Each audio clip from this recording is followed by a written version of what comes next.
3 weeks after Grandma died, a blonde woman in a white pantsuit knocked on my door at 7 in the morning. I was still in my pajamas, holding my coffee, when she shoved a stack of papers against my chest. Karen Whitmore, HOA president. Your fence is 6 inches over the property line. I looked at the fence my grandfather built in 1965. That fence has been there for 60 years. Doesn't matter. She pulled out her phone and snapped photos of my yard. HOA rules say all structures must be within boundaries.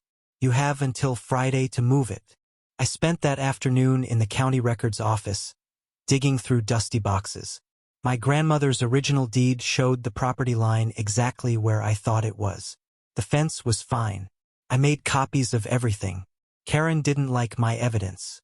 2 days later, she showed up with a man in an orange vest carrying surveying equipment. This is David Chun, licensed surveyor.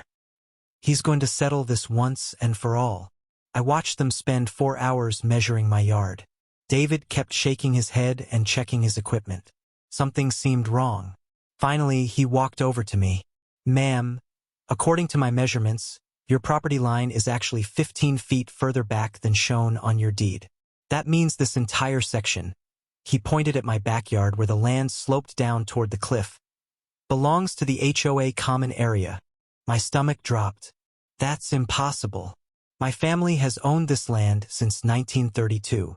Karen's smile was sharp as broken glass. Deeds get updated, honey. The county redrew boundaries in 1998 when they expanded the HOA jurisdiction. Nobody bothered to tell your grandmother, I guess. I pulled out my copies. These are the official records from decades ago. She tapped her perfectly painted nails on David's tablet. This is current, legal, certified. That cliff area is HOA property now, and we're reclaiming it. That evening, I sat on my back porch and stared at the ocean. The cliff had been my grandmother's favorite spot. She'd had her wedding photos taken there. She used to tell me stories about the tide pools and the seals that sunbathed on the rocks below. My neighbor, old Mr. Peterson, leaned over the fence. I saw Karen here today. Bad news. She says I don't own my backyard. His face went pale. She pulled the same trick on the Johnsons last year. Took half their lot for community beautification. They couldn't afford a lawyer, so they just accepted it. What did she do with the land? Mr. Peterson pointed toward the cliff. In the fading light, I could see orange construction markers dotting the ground. Fresh survey stakes. Permit signs. She's building something big. Real big. I grabbed my binoculars and focused on the largest sign. My blood turned to ice when I read the words, Whitmore Estate. Construction begins Monday. Karen wasn't just taking my land. She was building her dream house on the spot where my grandmother got married. Bulldozers arrived at 6 in the morning. I woke up to the sound of diesel engines and beeping backup alarms right outside my bedroom window. I ran outside in my robe. 5 construction workers were already digging into the cliff. A cement truck idled nearby. Karen stood there with a hard hat and clipboard, directing traffic like she owned the world. You can't start construction without notifying neighbors. I shouted over the noise. She didn't even look at me. Check your mailbox, sweetheart. Notice was sent last week. I checked. Nothing. Of course there wasn't. By noon, they'd poured the foundation. I took photos of everything and drove straight to City Hall. The permits office was buried in the basement, dusty and dim. A tired-looking clerk named Maria helped me search through the files. Here's the construction permit, Maria said, sliding the document across the counter. Approved last month by the Planning Commission. I scanned the pages. Something caught my eye. Wait, this geological report says the cliff is stable for construction up to 2 stories. But those blueprints show 4 stories. Maria leaned in closer. You're right. That's a violation. She made a copy and circled the discrepancy in red pen. File a complaint with the building inspector. This could halt construction. Hope flooded through me. I filed the complaint that afternoon. 2 days later, I got a letter from the HOA. $500 in fines for maintaining an eyesore property. They cited weeds in my garden, peeling paint on my shutters, and a crooked mailbox. Things that had been fine for months suddenly weren't. The HOA meeting that Thursday was packed. Every seat filled. I stood at the microphone with my evidence folder. Karen's construction violates the geological report. The cliff can't support a 4-story building safely. Karen stood up from the president's table. I have an updated report. She held up a glossy document. New engineers tested the soil last week. Perfectly safe for 4 stories. Can I see that report? It's technical. You wouldn't understand it. My neighbor Mr. Chun raised his hand. I'd like to see it too. I'm a retired civil engineer. Karen's smile tightened. The report is available for HOA board members only. Now, I'm calling for a vote to dismiss this complaint and approve acceleration of construction. All in favor. 12 hands went up instantly. The same people who'd been filing complaints against me all week. The Robinsons, whose son got caught vandalizing mailboxes but faced no consequences. The Patels, who Karen personally helped fight a code violation last year. The Hendersons, whose boat dock expansion got approved in record time. They all owed her favors. Every single one. Motion passes, Karen announced. Meeting adjourned. Oh, and Miss Martinez? Your new fine for disrupting HOA proceedings is $200. Due immediately. I walked to my car in the dark parking lot. Someone had keyed a long scratch down the driver's side. A note under the wiper read, "Drop it or else." When I got home, my water wasn't working. A sign on my door said the HOA had shut it off for emergency pipe repairs. But every other house on the street had running water just fine. I was filling water jugs at a gas station when an old pickup truck pulled up beside me. The driver had white hair and weathered skin like someone who'd spent decades outdoors. "You're Elena Martinez's granddaughter, aren't you?" I looked up, surprised. "Yes. Did you know my grandma?" Tom Bradford. Worked with her at the Coastal Commission for 30 years. He climbed out of his truck slowly. "Heard about your trouble with Karen Whitmore. That woman's building on Devil's Ledge." Devil's Ledge. That's what we called your cliff back in the day. Tom pulled out a faded folder from his truck. "Your grandmother and I spent years studying that coastline. The cliff looks solid, but underneath there's a whole network of sea caves. Ocean erodes them bigger every year. We measured 6 inches of movement annually since 1975. My hands shook as I took the folder. Inside were dozens of reports, maps with red danger zones marked across my family's property, and photos showing cracks in the rock face. Why didn't anyone stop development there? We did. Got it designated protected land in 1989. Tom's jaw tightened. But Karen got herself elected to the Coastal Commission 2 years ago. First thing she did was get me removed for being too old. Then she buried all our research and had the protection removed. Can you testify about this? Prove the land's dangerous. Tom nodded. Already called a buddy at the county inspector's office. Mike owes me favors. He'll do an honest evaluation. We spent 3 days preparing. Tom showed me how to read geological maps and tide charts. We documented everything, the original surveys, my grandmother's research notes, even old newspaper articles about minor cliff collapses in the 1960s. Meanwhile, Karen's mansion grew taller. 3 stories now. Workers swarmed the site like ants. On Tuesday, we met Inspector Mike at a coffee shop downtown. He reviewed our evidence quietly, his face growing more serious with each page. "This is bad. Really bad. If Karen's building on unstable ground, people could die." He pulled out his phone. "I'm scheduling an emergency inspection for Thursday morning." I felt relief for the first time in weeks. Wednesday night, Tom called me at midnight. His voice cracked. "My truck's on fire. Someone torched it in my driveway." I drove to his house immediately. Fire trucks were leaving. Tom stood in his yard, staring at the burned skeleton of his pickup. All my equipment was in there. My cameras, my measuring tools, everything. A police officer took our statement, but I could tell he thought it was just vandalism. Random bad luck. It wasn't random.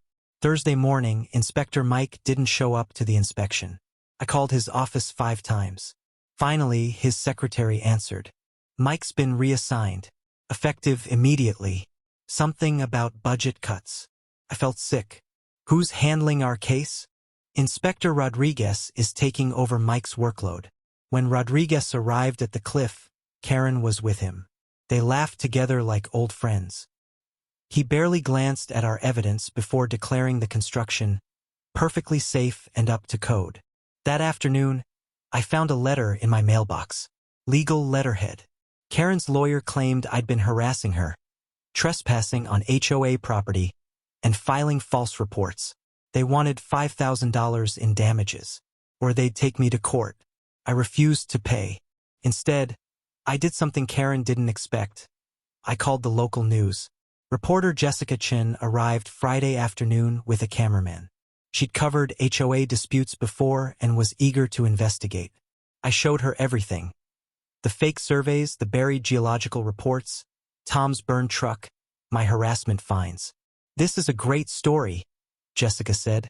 "Filming Karen's half-built mansion against the ocean backdrop. We'll air it Monday night."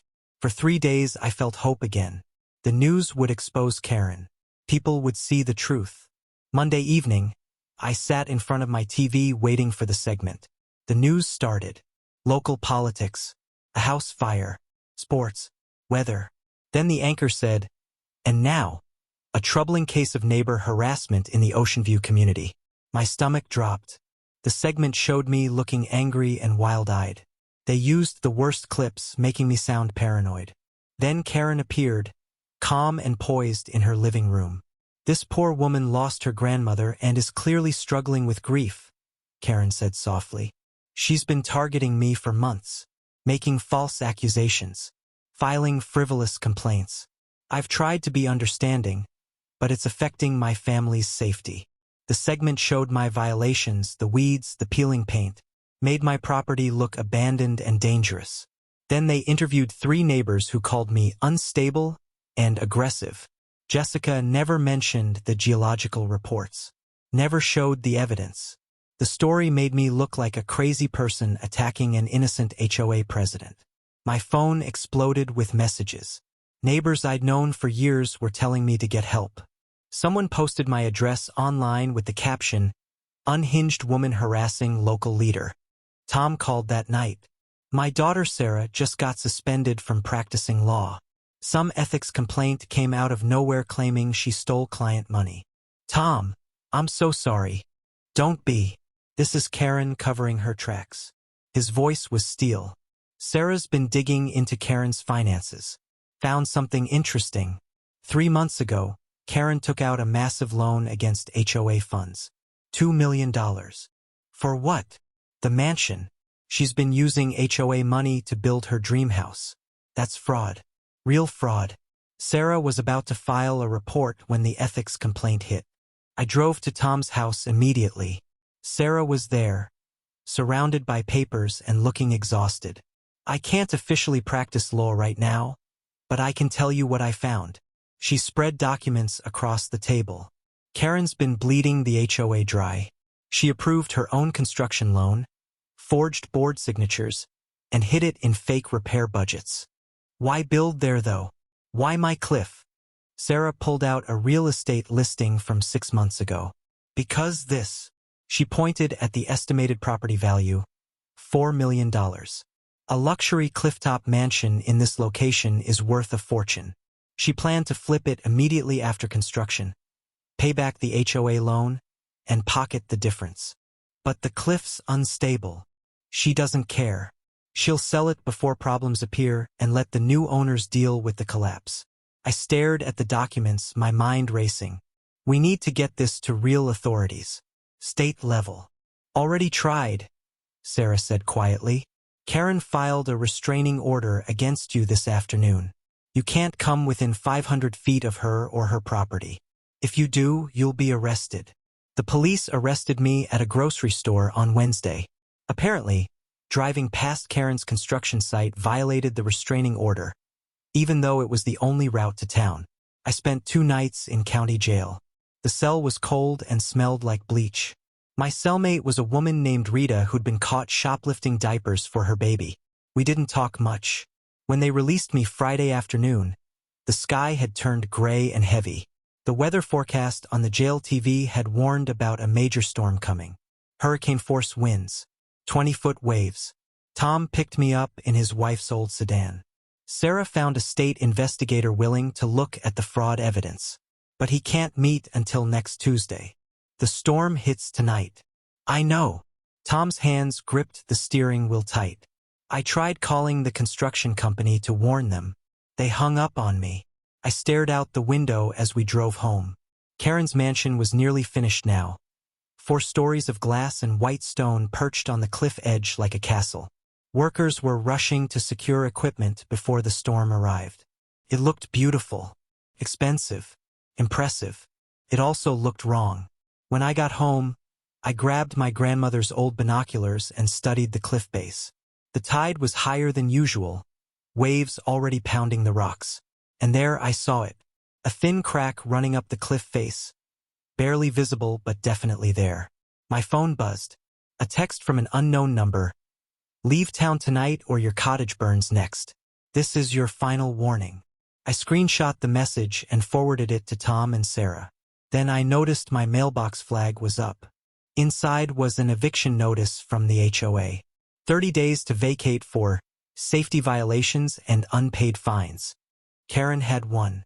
She'd taken my land, destroyed my reputation, gotten me arrested, and now she was kicking me out of my grandmother's home. Rain started falling around 7. By 8, the wind was howling. I sat on my porch watching the ocean turn black and violent. Lightning flashed across the horizon. Through the storm, I saw lights on in Karen's mansion. She was there, walking through her nearly completed palace with what looked like a real estate agent, probably planning her big sale. Another lightning flash illuminated the cliff. The crack had grown. I could see it clearly now, a dark line splitting the rock face. I grabbed my phone and called Karen's number. It went straight to voicemail. Karen, this is serious. The cliff is breaking apart. You need to evacuate that building right now. I'm not joking. This isn't about our fight. The storm surge is hitting the weak spots and a massive wave crashed against the base of the cliff. I heard a sound like thunder, but deeper, more ominous. The crack spread wider. 6 inches. Then a foot. The mansion's lights flickered. I ran into the storm without thinking.